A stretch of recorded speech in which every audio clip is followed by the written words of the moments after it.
Hi, my name is Aditya Sriram and I did my project on greed. The thesis that I used on my project was greed is a common characteristic among Americans and it is revealed through what we buy, what we want, and how we act. One argument proposed was that the American dream is the ability to express greed but at the expense of others. I have to totally disagree with this statement as I found many weaknesses in this argument. Some of the weaknesses are that without the rich, there would be absolutely no jobs created. The rich people who create jobs basically run this country, and they should have the right to create jobs, and they should also have the right to eliminate an individual from a job if he or she does not bring company any profit or benefits. This is not known as greed, but this is known as smart business. The first example that I'm sharing today is from the pre-20th century. John D. Rockefeller and his Standard Oil Company.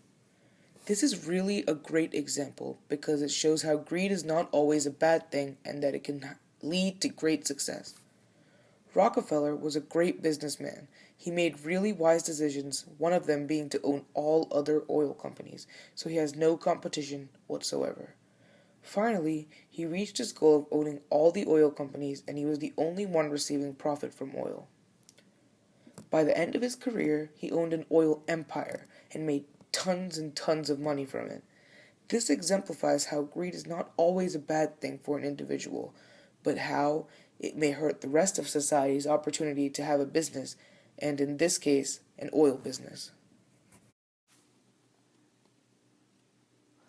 The second and last example that I would like to bring up is from the 21st century, and it involves the automaker Volkswagen and the various other automobile companies it owns.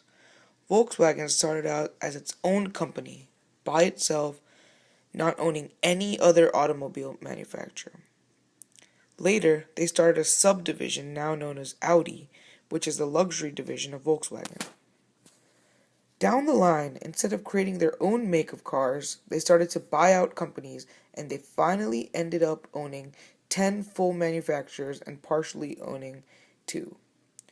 Some of the manufacturers they own include Audi, Porsche, Lamborghini, Bugatti, and Bentley. They also own a couple of foreign manufacturers, which include Skoda, Seat, and Scania. They partially own Suzuki and MAN automobiles.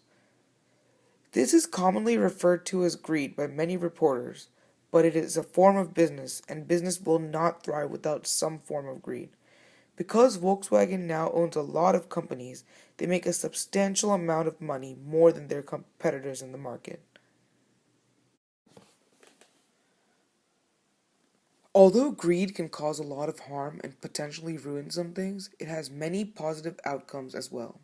Greed has helped many companies throughout America, including my father's company.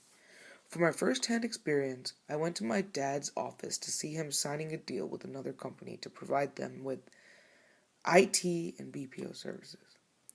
My dad and his colleagues were striving for the biggest offer or deal that they could get for their services.